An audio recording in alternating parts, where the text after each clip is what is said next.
morning. Welcome both here in the sanctuary and online to the Unitarian Universalist Church of St. Petersburg's Sunday service. We're on the unceded ancestral lands of the Tokubega and Seminole Native people. My name is Ben Atherton-Zeman. I'm the minister here, and I love these costumes. Those of you on YouTube Live, it's too bad that you cannot see these costumes because our camera doesn't easily spin around, but they are lovely. I do own a couple of costumes, but they don't lend themselves to quick costume changes, so this is the best I could do.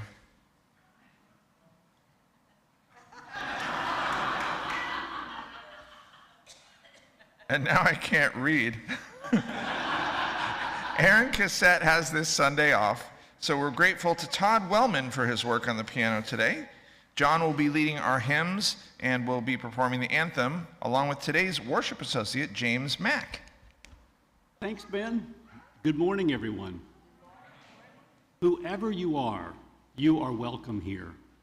Whatever your race, your age, your class, your physical or intellectual ability, you are welcome here. Whatever your sexual orientation or gender identity, you are welcome here. However you vote, you are welcome here. If you or your children cry, squirm, dance, or otherwise interject, you are welcome here. Thank you, Whatever Jane. faiths you have known, if any, you are welcome here. However often you interrupt your worship associate, you are welcome here. Thank you, James. Sorry. We have two announcements today. First is following our worship and coffee hour, our green team is hosting a guest speaker right here in the sanctuary. L. Dean Hay is a senior urban forestry specialist at the St. Petersburg Office of Sustainability and Resilience. He will be discussing the community forestry program. I'm really looking forward to that. Our second announcement is a reminder that UU St. Pete members will be voting on whether to call Reverend Ben as our settled minister in just 3 weeks. This will be a secret ballot vote, and if you cannot make it on November 19th, please see Rebecca in Gilmore Hall today about securing a proxy vote. Everyone know who Rebecca is? She's way up, up in the balcony. Proxy votes are due by November 12th. There is also an option to attend and vote via Zoom. We come together here each week to root ourselves in the saving message of this faith, that each and every person is important, that we each belong to an interdependent web which is holding us in love and calling us towards compassion and courage, justice and transformation. Thanks, James. And we want to make a special welcome to those of you who are new or newish. If you are new, you want to give a little wave and you can see who's new. Hello, hello, hello. And I've talked to some of you already. I'm now going to go there and grab the microphone, and you don't have to, but if you want to, you can say a sentence or two about who you are and why you're here. And I'm really hoping one person in particular is going to do that. So no pressure on anyone except Kim. So raise your hand if you want to. Hi, you want me to hold it?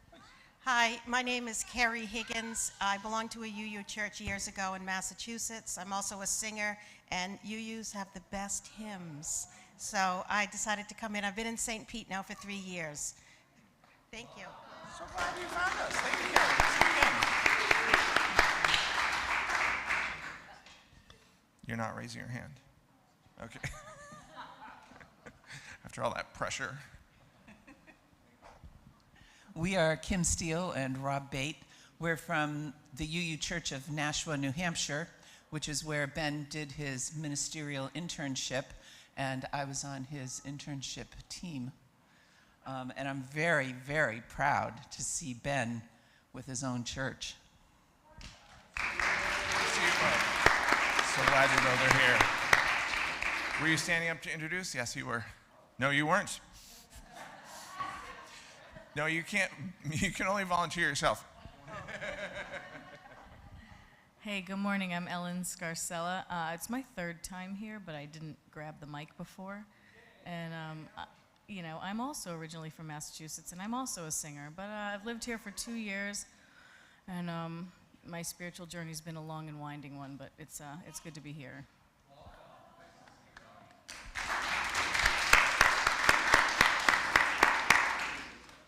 Yeah, you just say that. Hey, I'm Dave. This is my first time here. I moved into St. Pete a few months ago and trying to explore new things and establish community. Love your costume. Any other hands? Going once, going twice. Gee, honey, John, my husband, with all these people from Massachusetts that are singers, maybe we should have a choir or something. Just a little gratuitous plug. Thank you for silencing your cell phones. Regarding masks, we're not mandating them, but we encourage anyone who wishes to wear one. They're available at either entrance. Now let's take a moment to greet our neighbor. Remember to get consent if you're going to hug them or shake their hand.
Now, as Gigi comes up to light our chalice,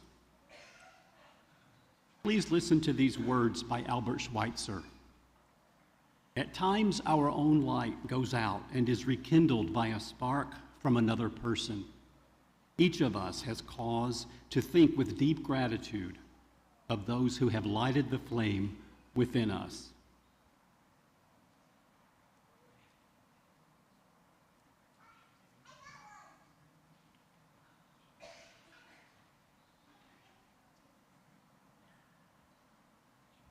Now let's give voice to our shared connections by saying our covenant together.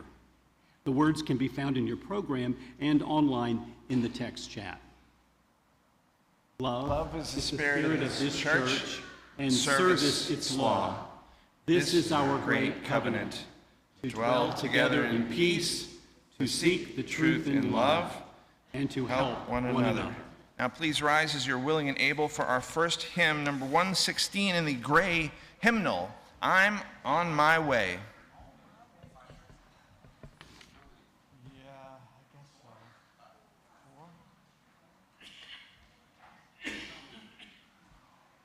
Let's do the first 4 verses with spirit.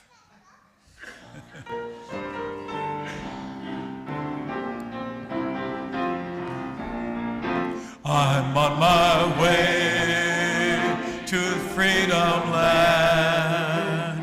I'm on my way to the freedom land.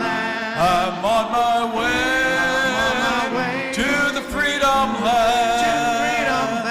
I'm on my way, great God, I'm on my way. I asked my sister, come and go with me. I asked my sister, come and go with me. I asked my sister, come and go with me. I'm on my way, great God, I'm on my way.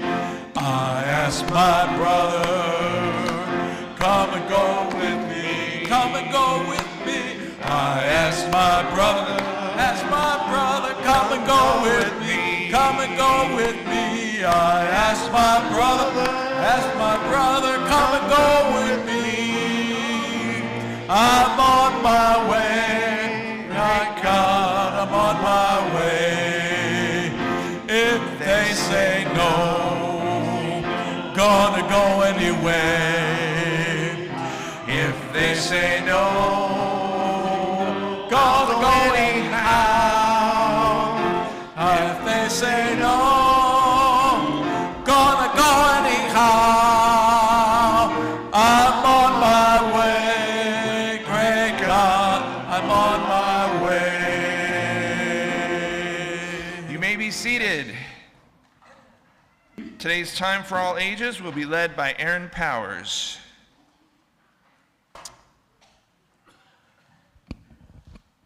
Good morning. Good morning. So right now, I'd like to invite any children and youth and anyone who would like to be closer down front for our Time for All Ages. Now, as you get settled, I'll begin to tell you a little bit about Theodore Parker. Theodore Parker was a Unitarian minister and is an important person in Unitarian Universalist history.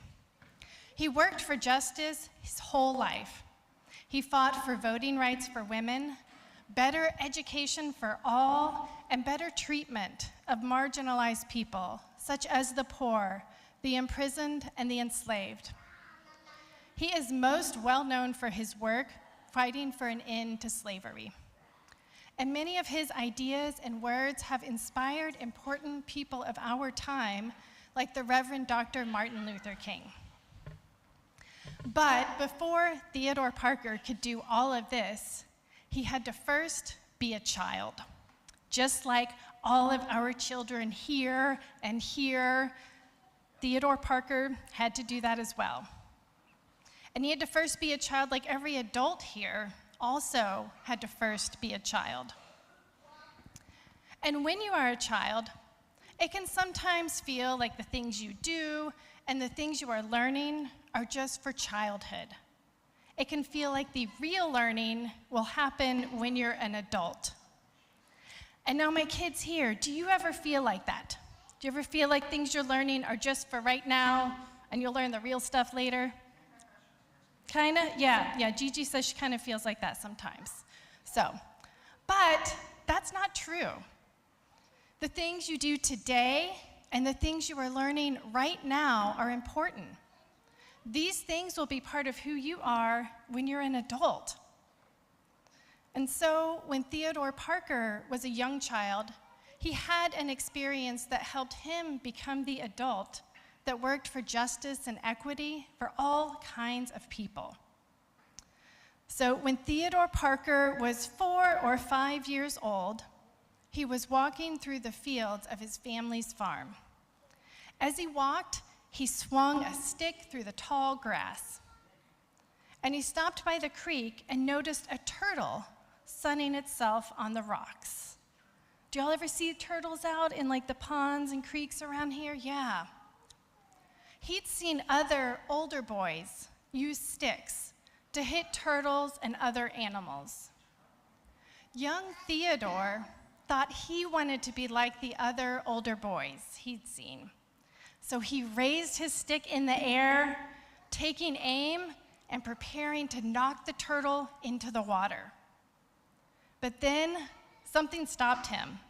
Something seemed wrong. Theodore froze.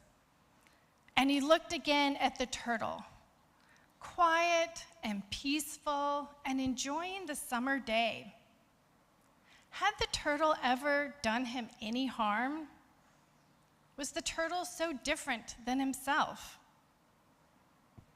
How do y'all think it would feel to the turtle to get knocked into the water like that? What do you want to speak in the microphone? Yeah. I would feel bad. Bad. Yeah, Gigi said it would feel bad. What did they say over here? Oh, okay. Well, we'll work on that. We are all learning. But yeah, Gigi said it would feel bad. I'm sure it would feel bad. It'd feel really surprising. And so slowly, Theodore lowered his stick and walked home, thinking over and over again about the turtle. And when he arrived home, he told his mother all about the turtle and how he almost heard it, but didn't. And she listened carefully to Theodore and said, "Theodore, that was your conscience. Your conscience helps you make good choices. Always pay attention to it. It's your moral compass that points you in the right direction." And so, young Theodore held on to this very important learning and carried it with him as he grew up to be a Unitarian minister. And it all started one summer day when he was just a child, like you here today, a child who saw a turtle and made a choice to do what was right. And with that, our story ends. So we can now sing our children, youth, and class leaders over to our classes.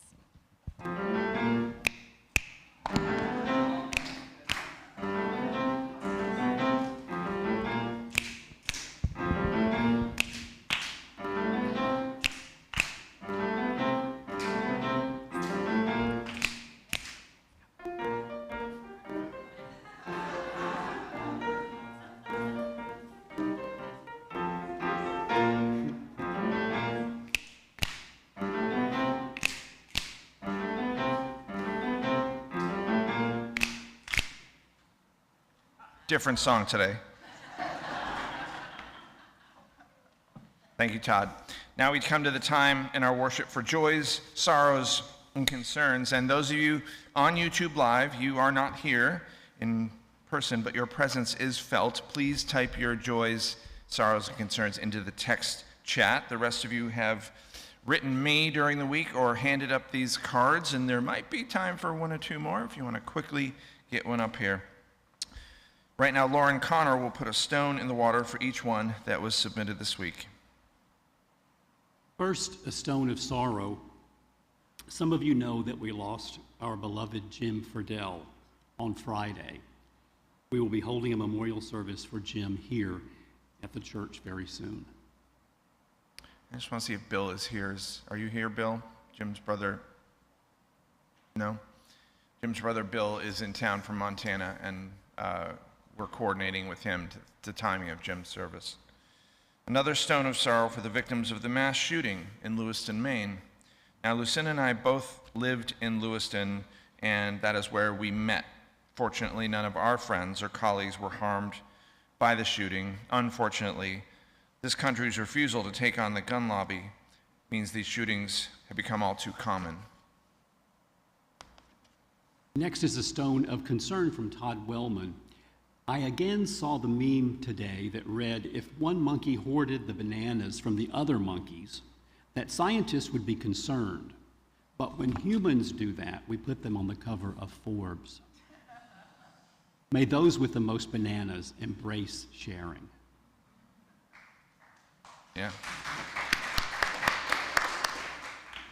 A stone of concern from Morgan Ballard's family. Please send love and positive thoughts her way. and a stone of joy from Jeff Bambro. Thankful that his family is in town and can be with us in church today. And they have some great Halloween costumes, too, I might add. Representing up there in the balcony. A stone of gratitude from John Arterton. A gratitude to Todd for stepping in to play piano when Aaron isn't here.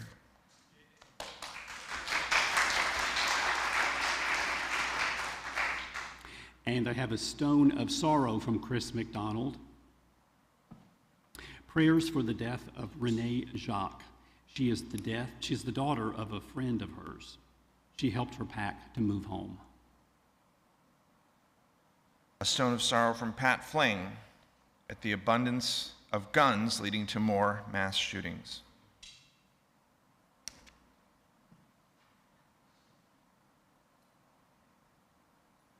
So let's bring to mind and hold close to our hearts Jim Friedel and his family and friends, especially his brother Bill. Let's bring to mind and hold close to our hearts the victims of the mass shooting in Lewiston and their family and friends and community, to Morgan Ballard and her family, to Chris's friend's daughter, and I missed the name, Chris. Renee. To Renee. All of those known and unknown to us who are facing challenges and health concerns. And let's please join in for the responsive reading written by John Motter. May our hearts not become calloused by the never-ending incidences of oppression and hatred that so many face each day. May we keep our hearts open to the positive efforts of so many people causing good trouble in the world. May we have the strength to demand and gain the right for all people to have a safe place to sleep, health care to keep them strong, and the knowledge that their lives matter.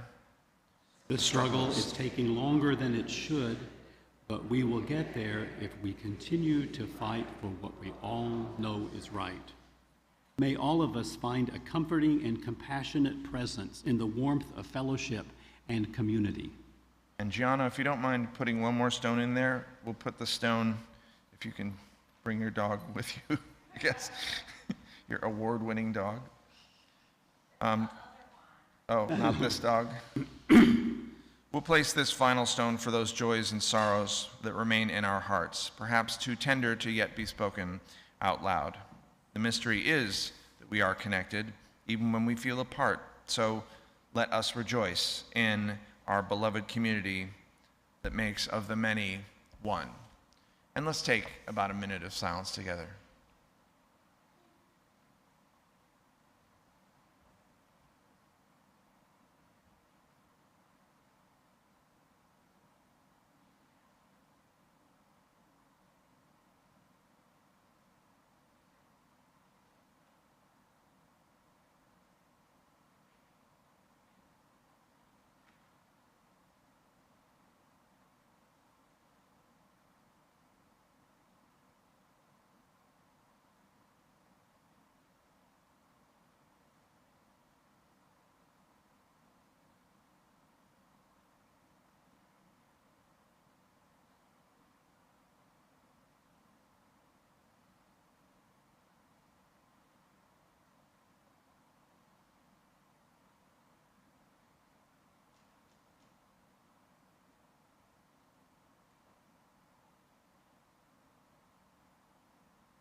Spirit of life, come unto me.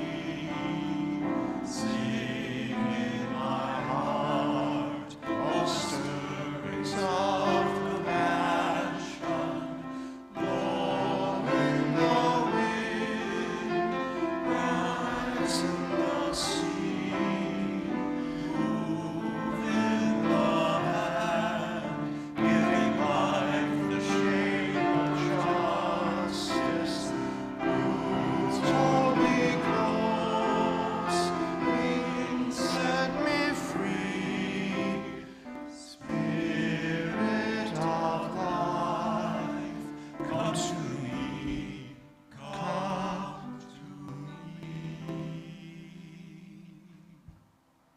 Thank you. Now let's say our UU St. Pete mission statement out loud. And the mission this week has one blank spot. See if you can remember the missing word. Our mission is to be an inclusive, evolving religious community that inspires spiritual and intellectual growth to make our world a better place. We bring our mission to life through our wide range of shared ministries: social justice, religious education, pastoral care, and many more. Thank you. And once a year we have the commissioning of our FAST members. I want to welcome Pat Fling and Pat Petralia to the pulpit. Also, will each of the congregation's FAST members, past or present, please also stand as you're willing and able and come to the front. This year's FAST members to be commissioned are Ariana Drew, Mary Neal Jones, Rebecca Wilson, David Cole, Karen Cole, Sabina Von Allock, Jerry Humphrey Gates, Ruth Bentley, Bill Motter, John Motter, Linda Paul and Pete Elam, Pat Petralia, Pat Fling, Geneva Nelson, Kelly DeGraw, Amy Jackson, Kelly Patton, Rob Wallace, Ben Atherton-Zeman, Christine Chorowski, Melissa Gallivan, Lauren Penny, Sandy Weeks, Earl Waters, and whoever's name I forgot. So today is a special day here at UU St. Pete. Many of you know that we are especially involved in justice through a partnership with FAST, which stands for Faith in Action Through Strength Together. And this year we are sending forth these amazing people who will represent our church and ensure that we're living out our message to do justice. Do you, the network members of the UU St. Pete FAST Network, promise to side with justice and fight for equality? If so, please say I do. I do. Will you attend the 4 major FAST meetings this year and agree to represent UU St. Pete at those meetings to the best of your ability? I do. Will you commit to attend the Nehemiah Action on Tuesday, April 30th, and bring 3 people with you? You have a part 2. It's like in a wedding. So members of UU St. Pete, we present to you our 2024 FAST Network members. Do you support these FAST Network members as they do their essential justice work? If so, please say we do. Will you get on the bus with them and attend the Nehemiah Action on April 30th? Thank you, and thank you. Present our 2024 FAST Network members. Thank you. You may be seated.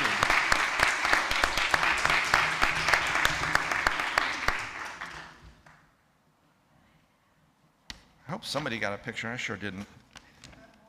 Looked great.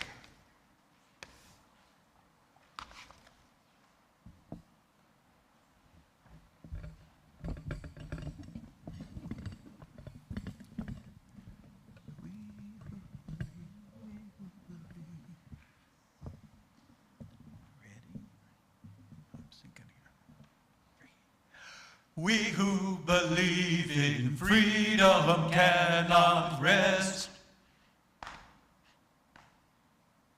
We who believe in freedom cannot rest until it comes. We who believe in freedom cannot rest. We cannot rest. We who believe in freedom cannot rest until it comes. Until the killing of a black man, black mother's son, is as important as the killing of a white man, white mother's son. Don't you know that? We who believe in freedom cannot rest. No, no, no. We who believe in freedom cannot rest until it comes.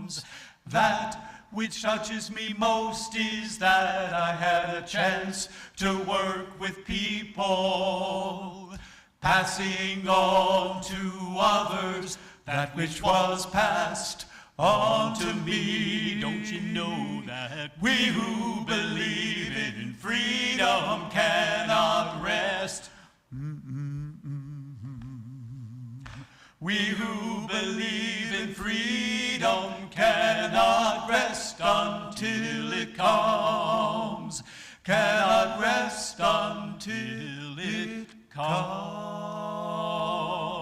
Oh, well, I learned as a child there are two ways to see the world as it is and the way it could be. Some people say that's just not my problem. Some people do what must be done.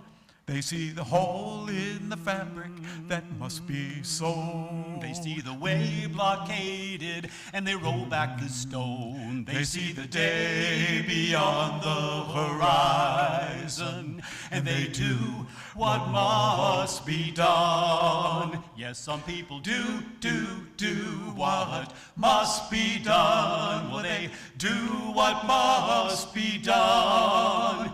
They see the day beyond the horizon, and they do what must be done. Now I've seen the toll taken, the tears that were shed. I've seen the journey started and the ripples spread. Some people say that's just not my problem. Some people do what must be done. Well, they see the hole in the fabric that must be sewn. They see the way blockaded and they roll back the stone. They see the day beyond the horizon and they do what must be done. Yes, some people do what must be done. Well, they do what must be done. They see the day beyond the horizon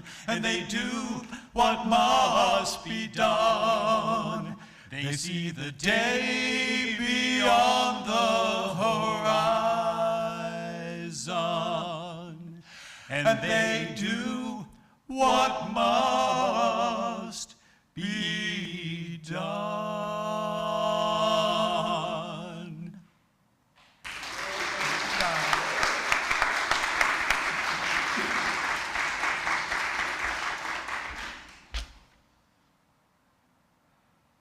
Thank you so much, John. Thank you, James. It was so good, I dropped my script. Our theme for October has been the gift of heritage, and the worship team chose to focus on some of our so-called UU saints. So Ralph Waldo Emerson, Olympia Brown, Frances Helen Watkins Harper. Today we conclude with noted Unitarian minister, transcendentalist, abolitionist, and general rabble-rouser Theodore Parker. Parker was born in Lexington, Massachusetts in 1810. And those of you from Boston, you know what Lexington is now, but in those days it was not a wealthy suburb. It was farms mostly, and he did indeed grow up on a farm. So Aaron's story about the turtle in the woods rings true. As a young man, Parker completed his farm chores, and only then could he study Latin and math and all these things by candlelight.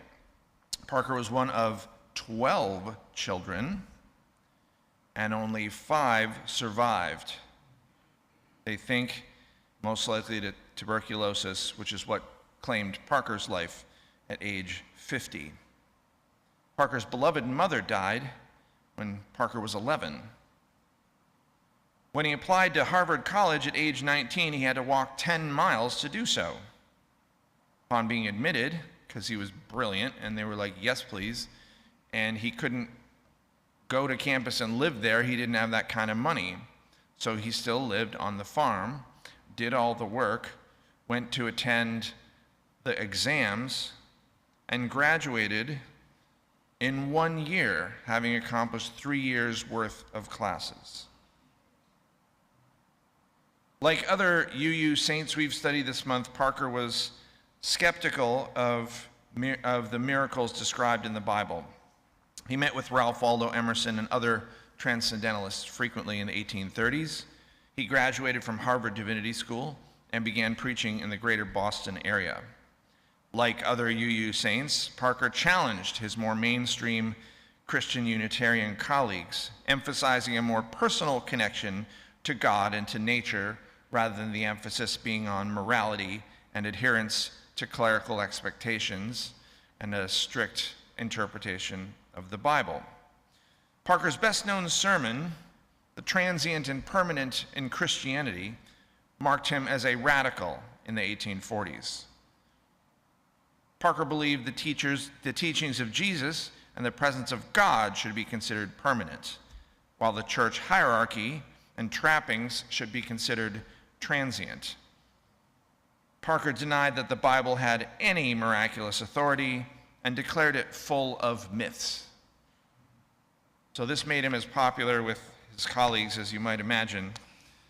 According to UU Reverend Rosemary Bray McNatt, Parker and this sermon were vilified by Trinitarians who questioned Parker's fitness as a Christian minister, demanded to know whether other Unitarians agreed with Parker's radical claims.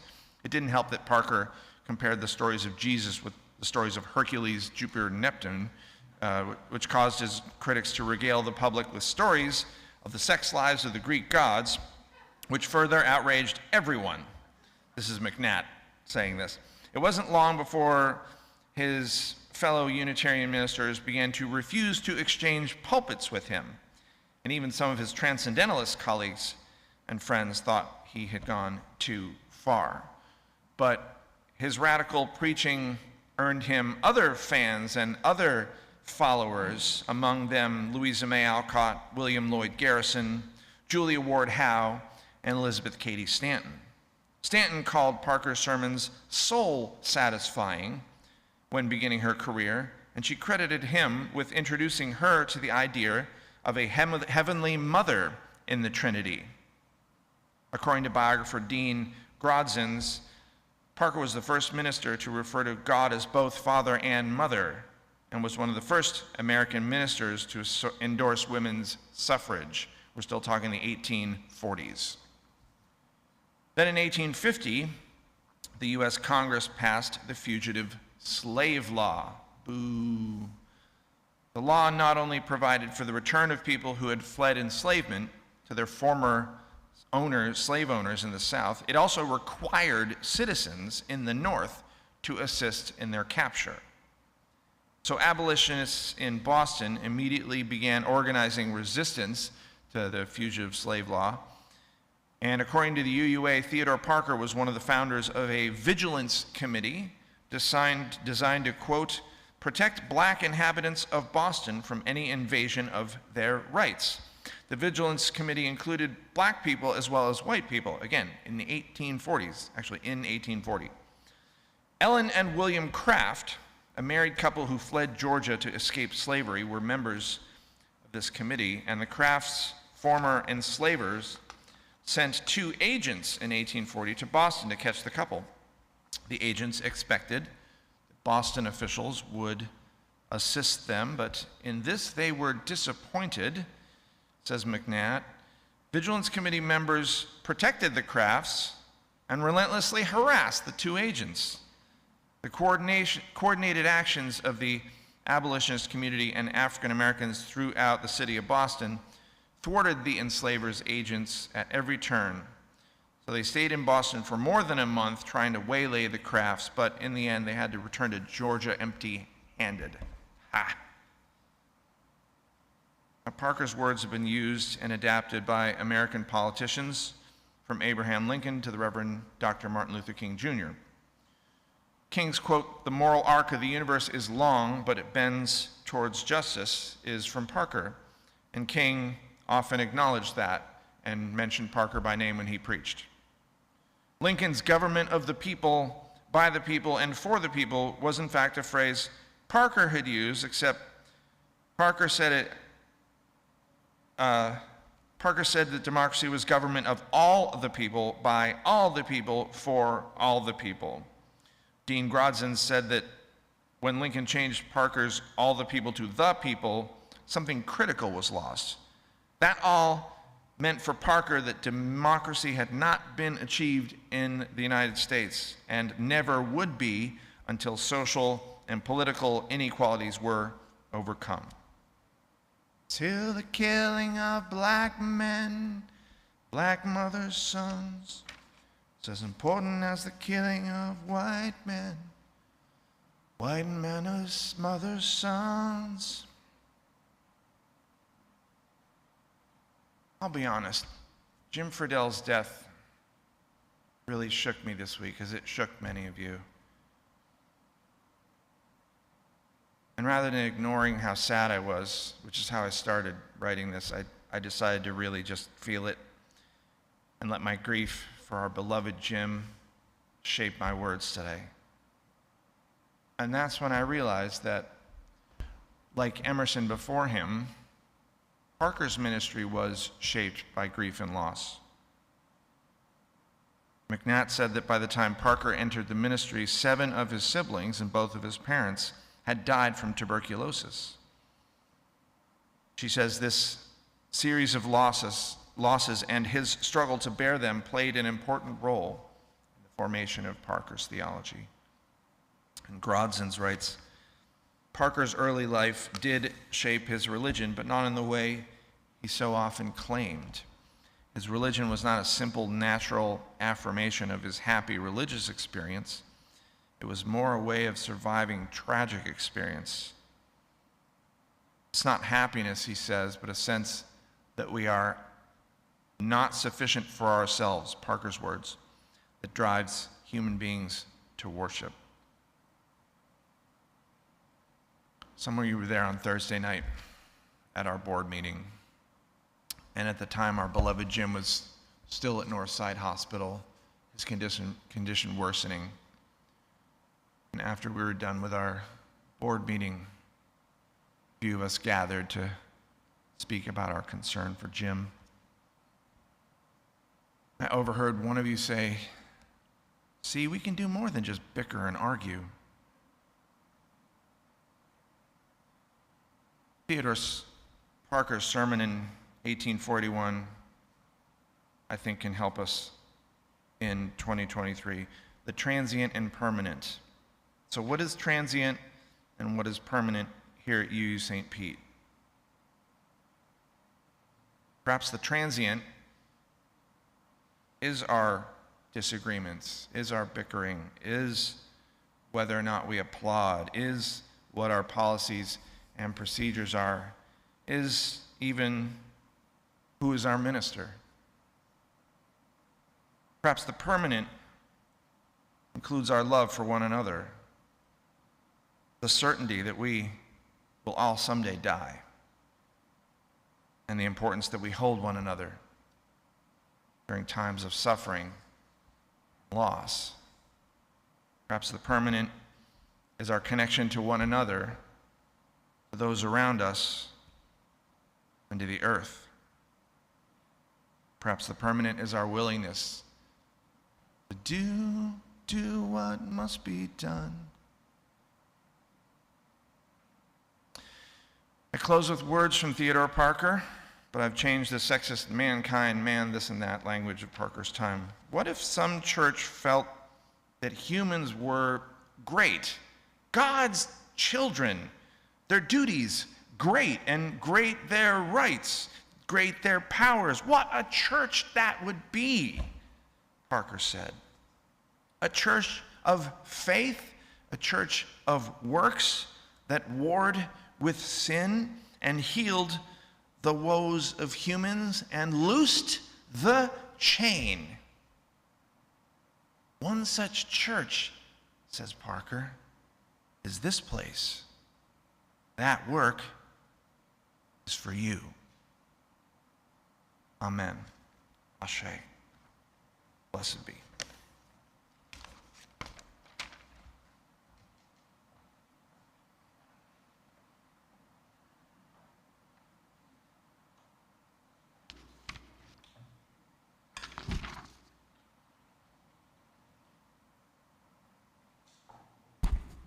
We are so grateful to have this building, our staff, our services, and so much more. In the sanctuary now, the offering will be given and received for the shared ministry of this congregation. There are pew cards in the rack in front of you that explain the many options available for donating. If you're watching us online today, you can give by scanning the barcode that will soon be on your screen or by following the directions in the words below your screen.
What's given in love, we receive with great joy, and we say, thank you.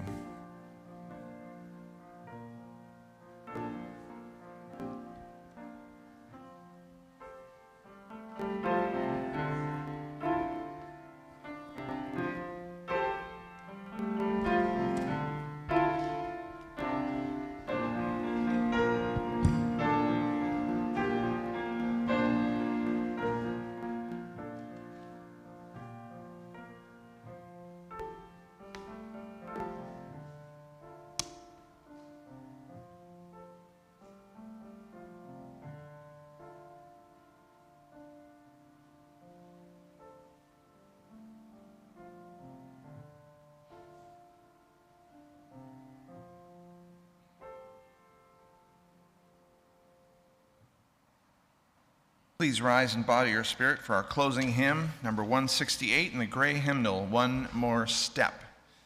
And despite the title, since not all of us can step, we're only going to sing verses 2 through 4, starting with One More Word.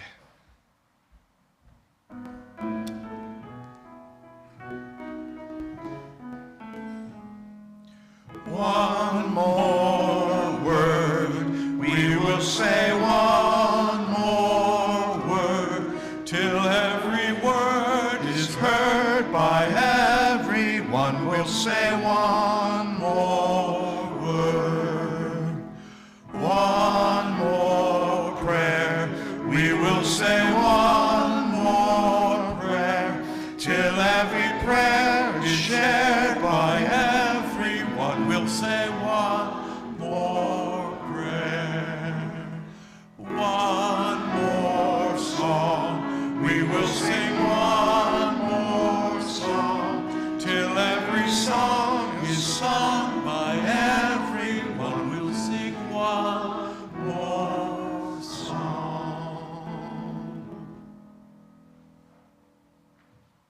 Please be seated. Today's closing words are, of course, by Theodore Parker.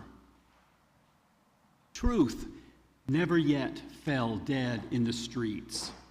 It has such affinity with the soul of man. The seed, however broadcast, will catch somewhere and produce its hundredfold.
Thank you, Todd.